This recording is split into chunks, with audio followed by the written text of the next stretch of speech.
नमस्कार दोस्तों, आप सभी का study for UPSC PC channel में स्वागत है। ये वीडियो केवल और केवल 72 बीपीएससी के रिगार्डिंग होगा। डेडिकेटेड पहला वीडियो होगा 72 बीपीएससी के लिए।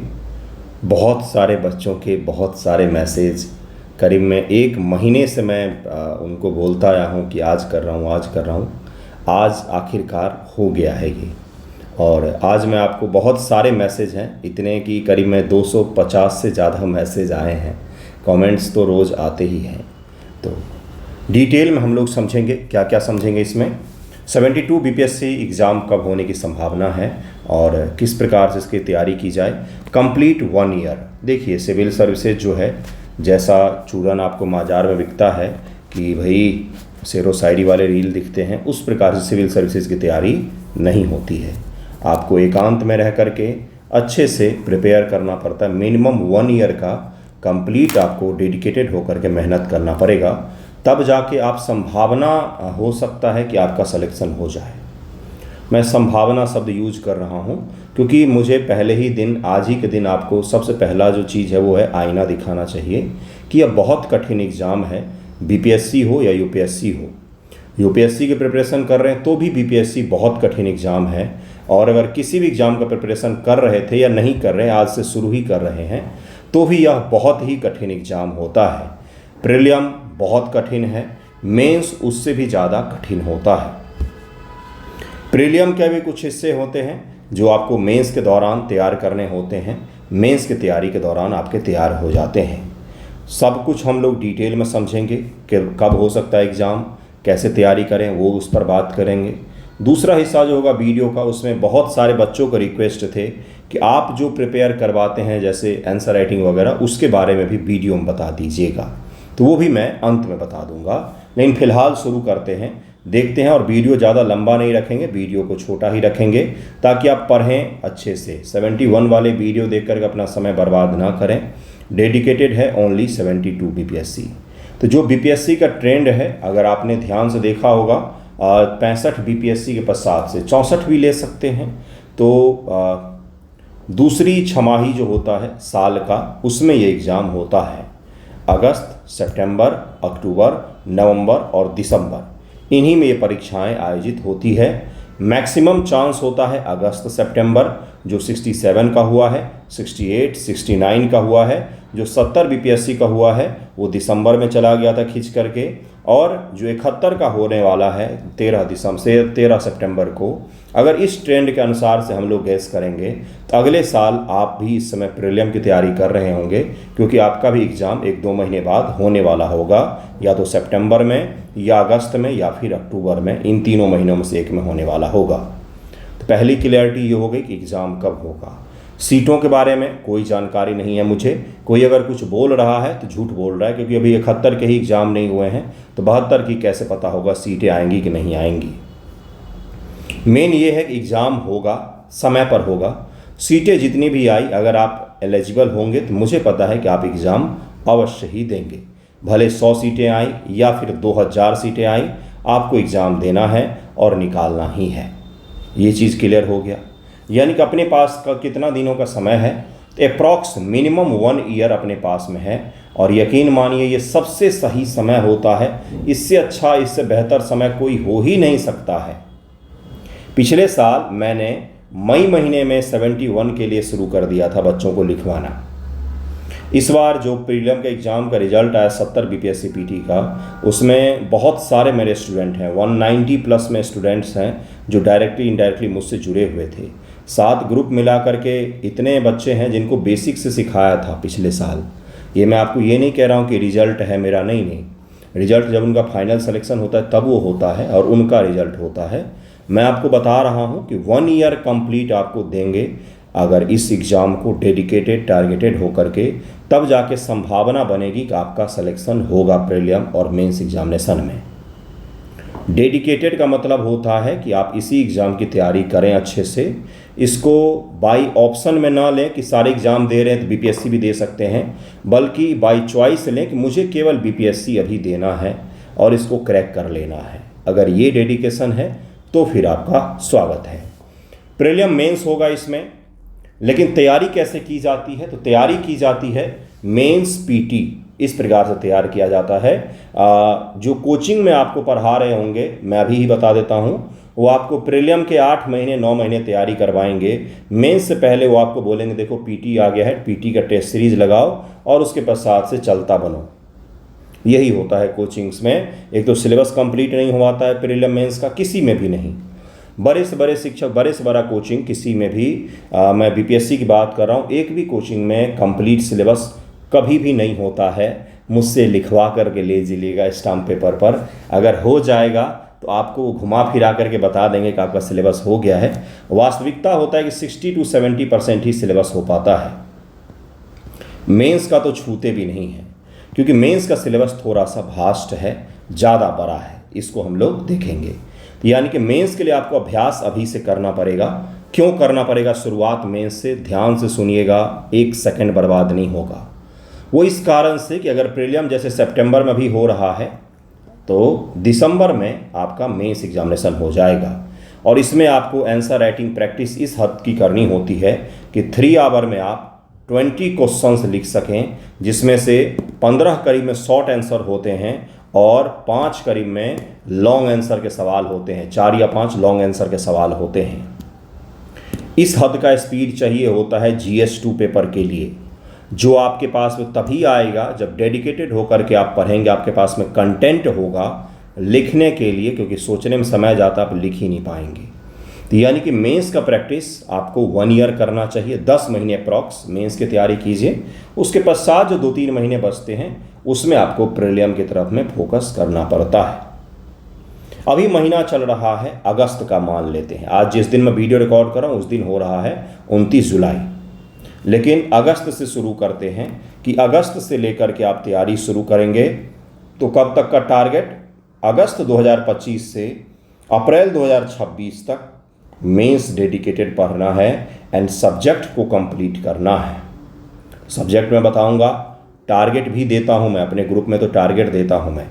यहाँ पर भी आपको रूटीन बता दूंगा किस प्रकार से अध्ययन करना है, कौन कौन से सब्जेक्ट हैं, क्या बुक लिस्ट है, क्या सिलेबस है, हर चीज़ मैं आपको बताने वाला हूँ। तो मेंस के लिए अगर आप ये 10 महीने करिए पढ़ते हैं, अगस्त से लेकर के अगस्त, सितंबर, अक्टूबर, नवंबर, दिसंबर, तो कितने हो गए? 5 महीने अपने पास इस साल में हो गए। और अगले साल में कितने हो जाएंगे? 4 महीने। तो 9 से 10 महीने, 9 से 10 महीने आप किसकी तैयारी करेंगे? मेंस की। इसमें कौन कौन से पेपर होते हैं बंधुओं? तो GS1, GS2, निबंध, ये 3 आपके स्कोरिंग पेपर होते हैं जिसमें आपको स्कोर करना होता है। एक हिंदी का पेपर होता है, एक हिंदी का जिसमें पासिंग मार्क्स लाना होता है आपको, और एक ऑप्शनल का पेपर होता है जिसमें आपको पासिंग मार्क्स लाना होता है। ऑप्शनल का पेपर ऑब्जेक्टिव होता है अब, और हिंदी का पेपर जो है यह सब्जेक्टिव होता है, लेकिन बहुत आसान होता है। आसानी से आप व्याकरण, संधि विच्छेद, निबंध एक छोटा सा पूछा जाता है, उसके बदौलत आप हंसते खेलते पास कर जाएंगे। तो हमें ध्यान किस पर में देना है? ध्यान देना हमें मेंस के GS1, GS2 एंड निबंध पेपर पर। तो अगले 9 महीने से 10 महीने किस पर ध्यान देना है? मेंस एग्जामिनेशन की तैयारी पर। उसके पश्चात अप्रैल जैसे ही होगा तो अप्रैल, मई, जून, जुलाई, ये जो है अगर अगस्त में एग्ज़ाम होता है तो पीटी के लिए तैयारी करेंगे, या सितंबर में अगर एग्ज़ाम होता है तो मई, जून, जुलाई जो है यह आप 100% प्रीलिम एग्ज़ाम पर में देंगे। ये आपके दिमाग में खाका खिंच गया होगा कि क्या कब करना है।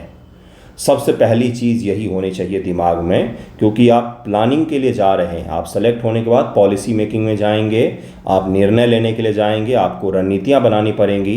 तो सबसे पहली रणनीति परीक्षा की ही होती है, तो ये आपको करना पड़ेगा। मेंस पर हम लोग आएंगे, 3 सब्जेक्ट होते हैं इसमें स्कोरिंग, 300 मार्क्स के तीनों ही होते हैं। परीक्षा 300 मार्क्स का होता है। 900 में से आपके मेंस के मेरिट बनते हैं, 900 में से मेंस का मेरिट बनता है आपका। उसके पश्चात से इंटरव्यू होता है, देन फिर फाइनल रिजल्ट आता है। प्रीलियम का कोई भी मार्क्स नहीं जोड़ा जाता है। पीटी में एक ही पेपर होता है GS का, इसमें पीटी में सेकंड पेपर नहीं होता है। बीपीएससी में ही केवल नहीं होता है, बाकी यूपीपीएससी, यूकेपीएससी, यूपीएससी सभी जगहों पर सेकंड पेपर होता है। बीपीएससी में अभी तक नहीं होता है। विथ -1/3 निगेटिव मार्क्स के साथ में आपका प्रीलिम पेपर होता है। अब आ जाते हैं सब्जेक्ट पर। और उनकी किताबों के नाम बता दूंगा मैं। उसके पश्चात से आपके दिमाग में एक प्लानिंग कर दूंगा मैं, रूटीन दे दूंगा, टारगेट मैं आपको ग्रुप में देता हूं। अगर आप जुड़ते हैं तो वहां पर आपको सारा कुछ मिल जाता है। प्रीलिम के सब्जेक्ट पहले देखेंगे, फिर हम लोग मेंस पर आएंगे, क्योंकि प्रीलिम के सब्जेक्ट में से बहुत सारे ऐसे सब्जेक्ट हैं जो मेंस में टकराते हैं। हिस्ट्री में कौन कौन सा होता है पीटी में? Modern history, ancient history and medieval history. World history आपको नहीं पढ़ना होता है किसी भी परीक्षा के लिए। ऑप्शनल में वर्ल्ड हिस्ट्री पूछा जाता है, हिस्ट्री ऑप्शनल ऑब्जेक्टिव मार्क्स में। पॉलिटी है, पॉलिटी ही है, गवर्नेंस जिसको कहा जाता है। पॉलिटिकल साइंस नहीं है, राज व्यवस्था है। गवर्नेंस हम लोग पढ़ते हैं, गवर्नेंस से आपका एग्जाम में सवाल पूछा जाता है। पॉलिटी एंड पॉलिटिकल साइंस जो होता है ये गलत शब्द है, यह केवल ऑप्शनल के लिए उपयोग होता है। वहाँ पर सिद्धांत वगैरह भी पूछे जाते हैं, उन सिद्धांत का एप्लीकेशन होता है गवर्नेंस। फिर है ज्योग्राफी, जिसमें वर्ल्ड ज्योग्राफी है, इंडियन ज्योग्राफी है और फिजिकल ज्योग्राफी है। इसी में इंडियन ज्योग्राफी के साथ साथ बिहार का ज्योग्राफी भी समाहित है, बिहार स्पेशल भी इसमें समाहित है। पॉलिटी में भी बिहार स्पेशल है और हिस्ट्री में भी मॉडर्न हिस्ट्री, एंशिएंट, मिडिएवल में बिहार स्पेशल हिस्ट्री शामिल है। साइंस है, साइंस आपका केवल और केवल प्रीलिम के लिए होता है या मेंस में नहीं पूछा जाता है। इकोनॉमिक्स है, ये करेंट अफेयर बेस्ड ही होता है। प्रीलिम में बजट, सर्वे, ये सबसे सवाल पूछे जाते हैं। मेंस में आपके कुछ स्टैटिक टॉपिक और करंट को जोड़ करके पूछा जाता है, मुख्य रूप से करंट से ही मेंस में भी आते हैं। फिर आपका करंट अफेयर है जो 1 ईयर का आपको पीटी के लिए पढ़ना पड़ता है और मेंस के लिए आपको 6 मंथ का करंट पढ़ना पड़ता है। मेंस के लिए 6 मंथ का करंट और प्रीलिम के लिए 1 ईयर का करंट पढ़ना पड़ता है आपको। इसलिए अब आपको करंट अफेयर डिटेल में पढ़ना शुरू कर देना चाहिए। जिनको भी 72 देना है अब आपको पढ़ना चाहिए करंट अफेयर, वो भी डिटेल में, बिल्कुल अच्छे से समझ बनाते हुए। क्योंकि करंट अफेयर केवल प्रीलिम में नहीं है कि आप वन लाइनर फैक्ट को रखते जाएं। करंट अफेयर आपके मेंस के सिलेबस का बहुत बड़ा हिस्सा है। पूरा GS2 का पेपर 90% हिस्सा करंट पर बेस्ड होता है और GS1 में भी करंट अफेयर का अच्छा खासा हिस्सा है। तो आपको करंट अफेयर का एनालिटिकल आपके पास में दृष्टिकोण होना चाहिए, समझ होना चाहिए। प्रीलिम के लिए 1 ईयर, मेंस के लिए 6 मंथ। बिहार स्पेशल जो है, बिहार स्पेशल ये आपका एक किताब अगर आप पढ़ते हैं पीटी से पहले तो उससे आपका पूरा बिहार स्पेशल कंप्लीट हो जाता है। उसके बियॉन्ड हमें जाना ही नहीं है, PYQ को रिवाइज करना है। ठीक है, ये प्रीलिम के सारे सब्जेक्ट हो गए। अब इसी से मेंस में कौन कौन, तो ध्यानपूर्वक देखिएगा मेंस के लिए कौन कौन सा है। यहाँ पर मेंस के लिए तो आ जाएगा मॉडर्न हिस्ट्री, पूरा हिस्ट्री नहीं, modern history selected 10 topics only. Modern history में से 10 टॉपिक ही केवल हैं जहाँ से सवाल पूछे जाते हैं। पॉलिटी पूरा आपका हिस्सा है, पॉलिटी में भी करीब में 12 से 13 टॉपिक ऐसे हैं जो हॉट टॉपिक हैं, वहाँ सवाल हर वर्ष पूछे जाते हैं, लेकिन पूरा का पूरा पॉलिटी आपके सिलेबस का भाग है। ज्योग्राफी पूरा ही सिलेबस का भाग है, खासतौर से physical geography and Bihar special geography को इकोनॉमिक्स के साथ में जोड़ करके पूछा जाता है। साइंस हिस्सा नहीं है। करंट अफेयर में ओनली 6 मंथ का करंट पढ़ना है। बिहार स्पेशल भी हिस्सा नहीं है, केवल बिहार स्पेशल में आर्ट एंड कल्चर पूछा जाता है और बिहार के इकोनॉमिक्स अगर चर्चा में है तो उसको ज्योग्राफी से जोड़ करके कभी कभार सवाल पूछे जाते हैं। तो यानी कि अगर आप मेंस की तैयारी करते हैं तो आपका साइंस जो है उसको छोड़ करके बाकी सारा हिस्सा तैयार हो जाता है लगभग में। साइंस, एंशिएंट, मिडिएवल, ये 3 चीज़ों को छोड़ना पड़ता है आपको, क्योंकि ये तीनों आपके मेंस का हिस्सा नहीं है। बाकी सारा हिस्सा आपका तैयार हो जाएगा। जैसे उदाहरण दीजिए, जैसे मैं आपसे पूछूं कि मौर्य कला पर विस्तृत रूप से चर्चा कीजिए। मेंस का सवाल है, हर दूसरे वर्ष BPSC प्रीलिम एग्जाम में पूछा जाता है कि भाई मौर्य कला के बारे में विस्तृत रूप से बताएं। मौर्य कला पर आपने मौर्य वास्तुकला, मौर्य का और भी जो भी कला है, भवन निर्माण है, स्थापत्य कला इसको कहा जाता है, जो मौर्य की राजशाही कला है वो लोक कला है, ये इन दोनों के बारे में, यक्ष यक्षिणी है, मूर्ति कला भी है, इनके बारे में आपने डिटेल पढ़ा है और आंसर राइटिंग कर लिया है। अब अगर प्रीलिम में सवाल पूछा जाता है कि यक्ष यक्षिणी की मूर्ति किस कला से संबंधित है, तो क्या आपका वो हिस्सा तैयार नहीं हुआ? यही वो चीज़ है जो बच्चों को मैं समझाते समझाते थक जाता हूँ, लेकिन वो समझते ही नहीं, क्योंकि बाजार उन पर हावी हो जाता है। रील वालों के चक्कर में अपना करियर बर्बाद करके बैठ जाते हैं। अभी पीटी होने दीजिए 71 का, मैं आपको सैकड़ों ऐसे मैसेज दिखाऊंगा जो बच्चों के आते हैं। उस समय मैं भी लाचार होता हूँ कि अब तक मैंने मेंस का एक क्वेश्चन नहीं लिखा, अब मुझे लिखना है, मैं क्या करूं। 3 महीने में लगभग असंभव होता है उनको बेसिक से आंसर राइटिंग से लेकर के 3 घंटे में 20 सवाल तक लिखने में कैपेबल बनाना। लगभग असंभव होता है, संभव नहीं है। तो इसलिए बहुत ज़रूरी है कि आप शुरुआत लिखकर पढ़ने से करें। पहले दिन से आंसर राइटिंग करें। बच्चे मुझसे पूछते हैं जब पढ़ा ही नहीं तो आंसर राइटिंग कहाँ से पढ़े। जो लिखा, जो पढ़ा है उसी को लिख दीजिए अपने पेज पर, अपने शब्दों में। लेखन शैली इसलिए ज़बरदस्त होना चाहिए क्योंकि एक तीसरा पेपर होता है निबंध, जो दुनिया का कितना भी हिस्सा भरा पढ़ लें, दुनिया की सारी किताबें पढ़ लें, लेकिन अगर आपको लिखना नहीं आता है तो आप इसमें एक पेज नहीं लिख पाएंगे, इसकी गारंटी मैं ले सकता हूँ।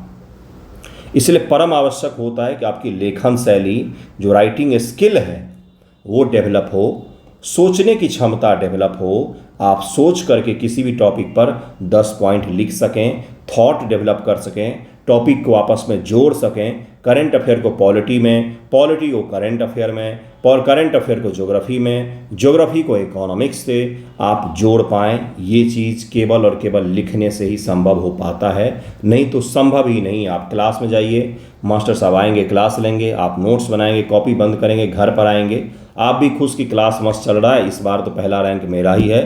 पहली बार जब एग्ज़ाम देंगे तो ज़मीन नीचे से खिसक जाएगी आपकी कि ये तो तैयारी का तरीका ही नहीं है। तैयारी का तरीका होता है पढ़ लिया, कोचिंग कर लिया या खुद से पढ़ लिया, अब उसको आप उसमें सेल्फ में कितना ऐड कर रहे हैं, खुद से आपकी क्षमता कितनी बन रही है, ये होता है तरीका।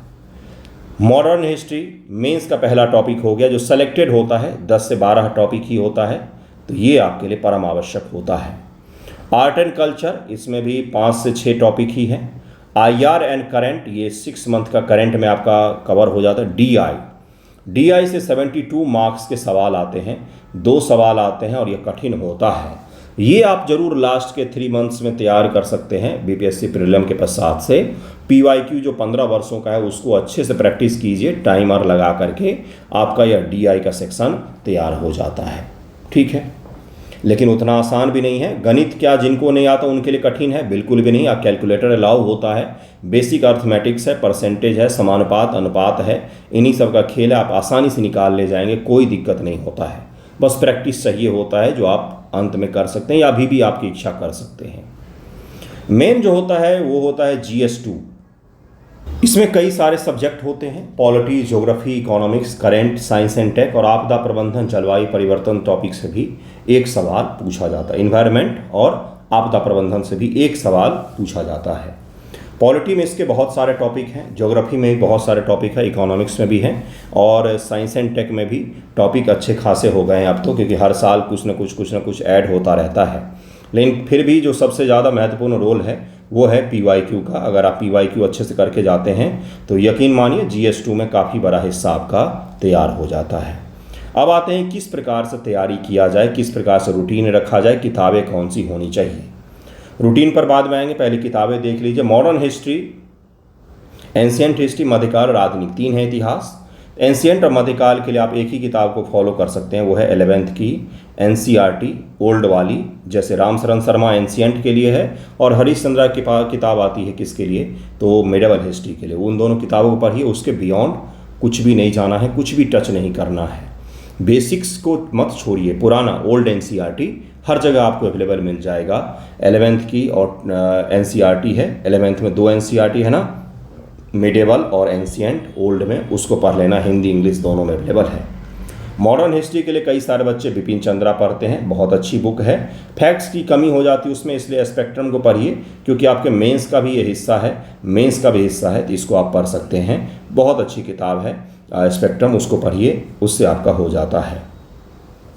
पॉलिटी के लिए NCERT मस्ट पढ़िए, 6 से लेकर के 12 तक की NCERT। अभी जो शुरुआत है ना, जो मैंने ग्रुप में शुरू करवाया है बच्चों से 15 जुलाई से, उसमें मैंने यही किया है कि भाई NCERT पॉलिटी शुरू किया है मैंने, जिसमें बेसिक से टारगेट होते हैं, टॉपिक होते हैं, उसके अनुसार वो चलते जाते हैं और आंसर राइटिंग होता जाता है। फिर आपको सरप्राइज टेस्ट भी होता है, तो यानी कि NCERT मस्ट है, क्योंकि पॉलिटी की समझ आपकी बन जाएगी एक बार, और यहाँ से प्रीलिम में भी भर के सवाल पूछे जाते हैं।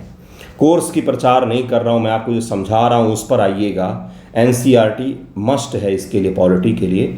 एक बार गो थ्रू हो जाइए, एटलीस्ट 7, 8, 9, 10, 11 का, 12 का पढ़ लीजिए, कुछ नहीं तो 10, 11, 12 का पढ़ लीजिए, लेकिन पढ़ जरूर लीजिएगा।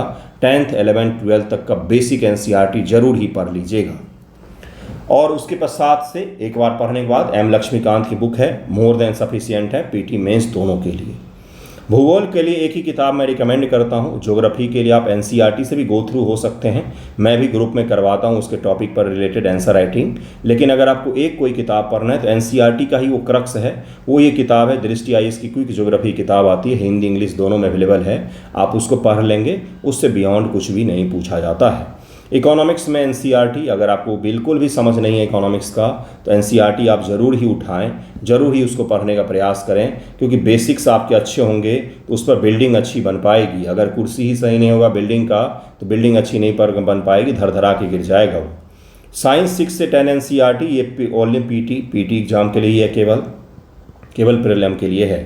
बिहार स्पेशल बुक की बात करें तो दृष्टि बिहार समग्र की बुक आती है, दृष्टि आईएएस की बिहार समग्र की, या केबीसी नैनो बिहार समग्र, इम्तियाज़ अहमद की बुक आती है बिहार समग्र, क्राउन की आती है। इनमें से कोई सा भी एक उठा लीजिए। मुझे किसी भी कंपनी से कोई कमीशन नहीं मिल रहा है कि मैं उसका प्रचार कर रहा हूँ, हालांकि मेरे कारण से इनके बहुत बुक बिकते हैं, लेकिन ना तो इनको मैं कोई पैसा के लिए बोलता हूँ, ना मैं कोई लिंक डालता हूँ आपको कि इस लिंक से जाकर खरीदिएगा। होता है ना, मैं एक लिंक डाल दूंगा ना नीचे, तो उससे मुझे पैसा मिल जाता है कमीशन, लेकिन ऐसा नहीं करता हूँ क्योंकि उसमें लोभ जुड़ जाएगा, तो फिर मैं उन्हीं का प्रचार करूँगा जिस पर कमीशन ज़्यादा होगा। यहाँ पर 100% आपके जानकारी के लिए बता रहा हूँ। कोई भी किताब ले लीजिएगा, क्राउन, केबीसी नैनो, इम्तियाज़ अहमद, कोई भी किताब ले सकते हैं। दृष्टि बिहार समग्र जो है यह आप ले सकते हैं क्योंकि ये थोड़ा सा डिटेल में है, बाकी आपकी मर्जी, कोई भी किताब बिहार स्पेशल का एक लेकर के पढ़ सकते हैं। करंट अफेयर को कैसे तैयार करें? गाइडेंस वीडियो बनाना बहुत आसान काम होता है क्या? नहीं, जेन्युइन अगर आपको मैं गाइडेंस दे रहा हूँ तो यकीन मानिए बहुत टाइम लगता है वीडियो बनाने में, और गाइडेंस को फॉलो करना उससे भी ज़्यादा कठिन काम है। अगर 1000 लोग देख रहे होंगे ना, उसमें से कोई एक करेगा कि आज ही मैं कह रहा हूँ, और यही एक बच्चा होता है जो 1 साल बाद फिर बोलता है थैंक यू। मैसेज मर पड़े होते हैं मेरे पास, तो ये वही होते हैं जो वाकई विश्वास करके फॉलो करते हैं। तो गाइडेंस वीडियो तो अभी सबके आएंगे, आप सबके देखेंगे, है ना, फॉलो किसी एक का भी नहीं करेंगे। फिर आप पीटी से पहले पूछते हैं कौन सा किताब पढ़ लें कि पीटी हो जाए, तो उस समय तो आपको रामायण और देवी भागवत का ही मैं दे सकता हूँ कि ये पढ़िए, माता की कृपा होगी तो पास हो जाएंगे। फॉलो कीजिएगा इसको, ठीक ना, सही रहेगा आपके लिए। करंट अफेयर को कैसे करना है? करंट अफेयर के लिए एक रूटीन बना लीजिए कि मुझे डेली न्यूज़पेपर डिस्कशन देखना ही देखना है, उसी के बाद मैं कुछ भी करूँगा। तो करंट अफेयर का जब आपका रूटीन होगा कि डेली न्यूज़पेपर डिस्कशन देखना है, क्योंकि वो केवल फैक्ट्स नहीं होता है, वो एनालिसिस होता है, विश्लेषण होता है, जो आपके मेंस में आपको बहुत मदद करेगा, आंसर राइटिंग, निबंध लेखन में बहुत मदद करेगा, वो आपका तैयार होना चाहिए। और फैक्ट्स के लिए एक कोई भी मैगजीन, प्रतियोगिता दर्पण, विजन, हम भी मंथली मैगजीन देते हैं सभी जगहों पर, तो वो आप ले सकते हैं, या क्रॉनिकल कुछ बच्चे पढ़ते हैं, कुछ कोचिंग का कोई, कुछ भी एक मंथली मैगजीन उठा लीजिए, बात ख़त्म हो गया है, ठीक है। ये आपका किताबों का था। मेंस के लिए बीपीएससी पीवाईक्यू किताब जरूर ही होनी चाहिए। अनसॉल्व्ड ले लीजिएगा, केबीसी नैनो की बुक आती है unsolved, BPSC previous year mains के क्वेश्चंस, और यूपीएससी प्रीवियस ईयर मेंस का सॉल्व ले लीजिएगा दृष्टि आईएएस का। तो ये सारे किताब आपके पास में होना चाहिए। अब कैसे तैयारी शुरू करें, इस पर आते हैं हम लोग, कैसे तैयारी शुरू करें, और जो तैयारी का रूटीन होना चाहिए वो कैसा होना चाहिए, इसको भी हम लोग ज़रा देखेंगे। तो तैयारी का रूटीन अगर मैं आपका 8 घंटे का मान के चलता हूँ, तो इसमें 5 घंटे, 2-2.5 घंटे, 2.5 घंटे करके 2 सब्जेक्ट्स को पढ़ना है। कैसे पढ़ना है? टारगेट बना करके, जैसे ज्योग्राफी और पॉलिटी का अगर आपने टारगेट लिया तो 1 मंथ का टारगेट डिसाइड होना चाहिए पहले। किस प्रकार का टारगेट? तो जरा मैं आपको एक बार दर्शन करा देता हूँ किस प्रकार का टारगेट। देखिए ये टारगेट है 72 बीपीएससी के लिए, जो मैं अभी आंसर राइटिंग वगैरह करवा रहा हूँ, और डेली गाइडेंस प्रोग्राम है, उसका ये टारगेट है। कब से कब तक का है? 12 से 30 जुलाई तक का है। और इसमें आपको दिख रहा होगा कि सारे टारगेट दिए गए हैं, डे 9, डे 10। अभी आज जो मैं पहुंचा हूं ये यहाँ पर पहुंचा हूं मैं। ये क्यों पीछे हो गया सर? क्योंकि सैटरडे को निबंध होता है, सैटरडे को निबंध होता है, निबंध लिखवाता हूँ ना मैं सैटरडे को, तो वो ज़रूरी होता है, उसके बिना चल ही नहीं सकता काम। तो इसलिए एक एक दिन करके पीछे हो जाता है। खैर कोई बात नहीं, पीछे नहीं होता है, टारगेट मेरा समय पर ही होता है, निबंध उस बीच में आ जाता है, इसी कारण से एक आध दिन आगे पीछे होता रहता है। बाकी टारगेट इसी प्रकार से आप भी बना सकते हैं। मत जुड़िए आप, अगर आपको नहीं जुड़ना है। मैं कोर्स के बेचने नहीं आया हूँ, गाइड करने आया हूँ। क्या करना है आपको? किसी भी सब्जेक्ट का, ज्योग्राफी, पॉलिटी या मॉडर्न हिस्ट्री शुरू कीजिए। मेंस के जितने सब्जेक्ट हैं, modern history, geography, polity, modern history, economics, जिसमें आप मॉडर्न हिस्ट्री शुरू कर सकते हैं, पॉलिटी शुरू कर सकते हैं। आप टारगेट लीजिए कि मुझे आज के 2.5 घंटे में 2 टॉपिक कंप्लीट करना है। कहाँ से? बुक सोर्स मैंने आपको बताया है, या तो एनसीईआरटी से उठा लीजिए या एम लक्ष्मीकांत से। अगर आपके बेसिक्स सही नहीं हैं, आप बिल्कुल आज से तैयारी शुरू करें तो छठी का एनसीईआरटी उठाइए, उसमें देखिए चैप्टर 1 में क्या लिखा हुआ है, उसको पढ़िए। कोशिश कीजिए कि चैप्टर 1, 2, 3, 4 को 2 घंटे में, 2.5 घंटे में, क्योंकि छठी का एनसीईआरटी बहुत आसान होता है, कविता कहानी जैसे पढ़ते जाना है, तो कंप्लीट करने का प्रयास। टारगेट यानी कि आज मुझे 2.5 घंटे में इन टॉपिकों को किसी भी हालत में कंप्लीट करना ही है, ये तरीका होता है। फिर अगला 2.5 घंटा किसी और सब्जेक्ट का, जैसे मॉडर्न हिस्ट्री का। अगले 2.5 घंटे में मुझे यूरोपियों का भारत में आगमन, या मेंस के लिए अगर पढ़ रहे हैं तो 1857 का स्वतंत्रता संग्राम मुझे कंप्लीट करना है, कुछ भी करके। और कंप्लीट कैसे करना है? 1857 का स्वतंत्रता संग्राम क्या है, कैसे हुआ, कब हुआ, उस पर आधारित मेंस में कौन से सवाल पूछे गए हैं, उसको भी उल्टा करके देख लिया मेंस पीवाईक्यू में। इस प्रकार से कंप्लीट करना है। तो 8 घंटे के रूटीन में 5 घंटा इस पर आपको देना पड़ेगा। अगर आप 1 महीने ये चीज़ कर लेते हैं तो आपको खुद लगेगा कि किसी कोचिंग में जाने की आवश्यकता नहीं है, मैं खुद से तैयारी कर सकता हूँ या कर सकती हूँ।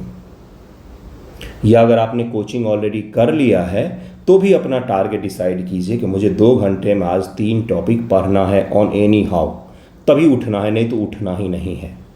सेल्फ स्टडी में जो सबसे ख़राब होता है वो है रूटीन नहीं बन पाता, पंक्चुअलिटी नहीं हो पाती। अगर आप पंक्चुअल रहेंगे, रूटीन आपका रहेगा, तो यकीन मानिए कभी कोई आपको दिक्कत नहीं आएगी। लेकिन अकेले पढ़ते हैं इसलिए कोई रूटीन नहीं बन पाता है।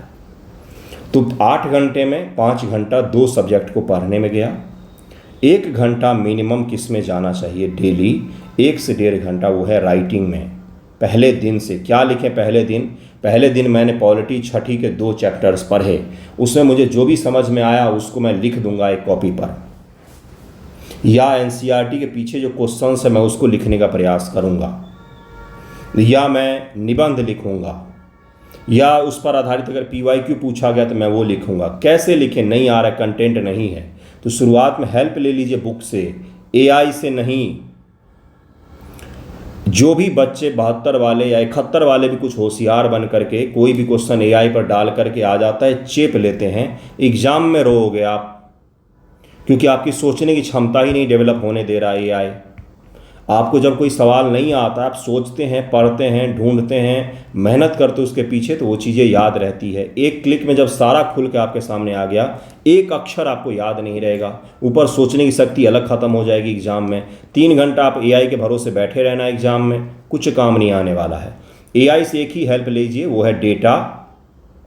कोई आंकड़ा डालना है तो, कोई फैक्ट्स डालना है तो, बाकी कॉपी पेस्ट जो भी कर रहे हैं पछताने वाले हैं आप आगे जाकर, हर जगह पछताने वाले हैं। निबंध में भी, पेपर GS1 में भी, GS2 में भी, क्योंकि कैलकुलेशन, सोचने की क्षमता, रीजनिंग एबिलिटी आपका ख़त्म कर रहा है एआई, समझिएगा इस चीज़ को। इसलिए खुद से मेहनत कीजिए, खुद से पॉइंट्स लिखिए। अगर वो गलत हो रहे हैं तो हम तो टीचर हैं ही नहीं इसी के चेक करने के लिए। डेटा से ज़रूर सर्च कीजिए। कोई आप फैक्ट भूल जा रहे हैं, कोई पीटी फैक्ट भूल जा रहे हैं तो उसको ज़रूर हेल्प लीजिए। मेंस के लिए कृपया करके भाइयों बहनों एआई पर आधारित आंसर्स ना लिखें, आपका पूरा चौपट कर देगा पीटी में सब। ये गलत कर रहे हैं, सोचने समझने की क्षमता आपकी हीन हो जाएगी, कुछ नहीं सोच पाएंगे आप, सब बेकार हो जाएगा।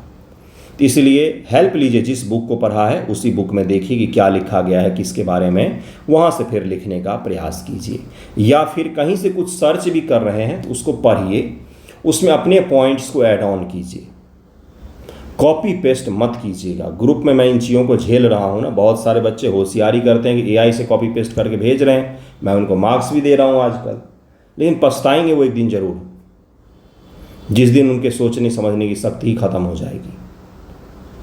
एग्ज़ाम में तो रटे रटाए सवाल नहीं आते हैं, वहाँ तो नए सवाल आएंगे, वहाँ कब कौन सा एआई आपके काम आएगा। और जो एआई ने 5 पॉइंट दिए, क्या उसके आगे आपने सोचा? नहीं सोचा, तो फिर नए पॉइंट्स कैसे बनाएंगे एग्जाम में? एआई तो 10 बच्चों ने सेम सवाल सर्च किया, वो 10 को सेम पॉइंट दिए होंगे, आपका आंसर अलग कैसे हो गया? अपनी सोच के बदौलत आंसर अलग होता था। 1 से 1.5 घंटा आपको किस पर देना है? वो देना है आपको राइटिंग पर। 1 से 1.5 घंटा आपको किस पर देना है? तो वो है देना है करंट अफेयर पर। तो ये 8 घंटे का आपका रूटीन होना चाहिए, जिसमें 2 सब्जेक्ट, 1 घंटा राइटिंग, 1 घंटा करंट अफेयर। ऑब्जेक्टिव प्रश्न को अभी नहीं छूना है, पीवाईक्यू मेंस का एनालिसिस ज़रूर करना है कि किस सब्जेक्ट से, किस टॉपिक से कितने सवाल पूछे गए हैं, कितने सवालों की संभावना बन सकती है। ये आपका रूटीन होना चाहिए। सब क्लियर कर दिया है मैंने, कब एग्ज़ाम होगा, कौन सा सब्जेक्ट कैसे पढ़ना है, कौन कौन सा सब्जेक्ट होता है, किताब कौन कौन से पढ़ने। अब मैं अपने जो मैं करवाता हूँ उसके बारे में जानकारी दे देता हूँ। टारगेट आपको दिखाया ही है, अब कल है 30 तारीख, कल नया टारगेट दे दूँगा। ऐसा नहीं है कि अभी नहीं जुड़ सकते हैं, जुड़िएगा, कोई ज़्यादा पीछे नहीं गया कि ये सारे टॉपिक हम लोग GS2 पॉलिटी में करेंगे ही। इसमें होता क्या है, डेली का ये टारगेट आपको मिला ही रहता है ग्रुप में, आप इनके अनुसार पढ़ते हैं और डेली टारगेट के हिसाब से ही, जैसे आज का टारगेट जो था उसी के हिसाब से मैंने पंचायती राज जब था तो पंचायती राज दिया था, स्वास्थ्य में सरकार की भूमिका, ये सारे चीज़ें हैं। बच्चों के मैसेज इसलिए समझा रहा हूँ, कभी कोर्स पर डेडिकेटेड वीडियो मैंने नहीं बनाया क्योंकि मुझे ज़रूरत नहीं पड़ी, हमेशा मेरे पास कैपेसिटी से ज़्यादा ही बच्चे रहे हैं। तो ये टारगेट मिलता है आपको डेली, इस पर आधारित 1, 2 या कभी कभी 3 सवाल तक, मैक्सिमम चांस 1 सवाल मिलते हैं। ट्रांसपेरेंसी सबसे ज़्यादा मायने रखता है मेरे लिए, ट्रस्ट, झूठ नहीं बेचना है, फ्रॉड नहीं करना है और ईमानदारी दिखानी है। तो उस पर आधारित 1, 2 या कभी कभी 3 सवाल मिलता है, जो लिख करके आपको जमा करना होता है, PDF बना करके ग्रुप में भेजना होता है। वो इवैल्यूएशन होता है 1 दिन में, नेक्स्ट डे हो जाता है या उसके नेक्स्ट डे, कभी कभार डे होता है तो 2 दिन में भी देर लग जाते हैं, लेकिन मैक्सिमम चांस यही होता है कि आपको समय पर चेक होकर के मिल जाता है। डेली इवैल्यूएशन होता है, ईच एंड एवरी कॉपी, जो भी कॉपीज़ ग्रुप में आती हैं, इवैल्यूएशन ज़रूर ही होगा, गारंटेड। फिर मॉडल आंसर देता हूं, जैसे पिछले वीक का मॉडल आंसर एक साथ दे दिया था, इस वीक का मॉडल आंसर कल दे दूंगा मैं, एक साथ सारे हिंदी इंग्लिश दोनों में मॉडल आंसर दे दिए जाते हैं। चेक भी दोनों में ही होता है, हिंदी इंग्लिश दोनों में। और उसके पश्चात से सरप्राइज टेस्ट होता है, जैसे पिछले सैटरडे को बिना बताए जो टॉपिक हो चुके हैं उनके सरप्राइज टेस्ट हुए, जिसमें आपको आधे घंटे में 3 से 4 सवाल तक लिखने होते हैं, लिख करके जमा करना होता है। आधा घंटा में अगर आपने नहीं लिखा तो फिर वो आपका चेक नहीं हो पाता है। ये वीक में कभी भी एक दिन होता है। और फिर इसी प्रकार से वीडियो कॉन्फ्रेंस करके गाइडेंस भी होता है। रेगुलरिटी में गाइडेंस में ऊपर नीचे हो सकता है, कभी 1 सप्ताह में हो गया, 1 दिन, 2 सप्ताह में भी होता है। जो है वो है, जो है वो है, ऐसा ही है। इस एक चीज़ की गारंटी ज़रूर होती है, जुड़ने पर आपको महसूस होगा कि हाँ इसी प्रकार से लिखा जाता है, इसी प्रकार से तैयारी होती है और सेल्फ एफर्ट लगाना पड़ता है। मेरे पास स्पून फीडिंग का काम नहीं होता है कि मैं सारा कुछ करके दे दूंगा आप बस पढ़ लो, ऐसा नहीं होता है। ठीक है, तो जुड़िएगा जिनको भी जुड़ना हो। 72 BPSC के बारे में मैंने डिटेल में बताया है। सबसे मुख्य चीज़ वही था मेरे लिए कि मैं आपको डिटेल में 72 BPSC के बारे में समझाऊं, जो मैंने आपको डिटेल में समझाया है। 1 ईयर है आपके हाथों में, अगर आप 1 ईयर मेहनत करते हैं, मत जुड़िए आप मुझसे, ऐसा नहीं बाई फोर्स कह रहा हूँ। 1 ईयर अगर आप तैयारी करते हैं डेडिकेटेड इस प्लान के हिसाब से, अगस्त से अप्रैल, अप्रैल से अगस्त या सितंबर, तो आपका सिलेक्शन का चांस ज़्यादा होगा। ईच एंड एवरी टॉपिक, जितने सब्जेक्ट हैं उनके पढ़ना ही पड़ेगा आपको, तब जाके सिलेक्शन हो पाता है। ठीक है, धन्यवाद आप सभी का। कुछ तो सीखा होगा आपने, कुछ तो क्लैरिटी आई होगी दिमाग में। थैंक यू सो मच आप सभी का वीडियो देखने के लिए।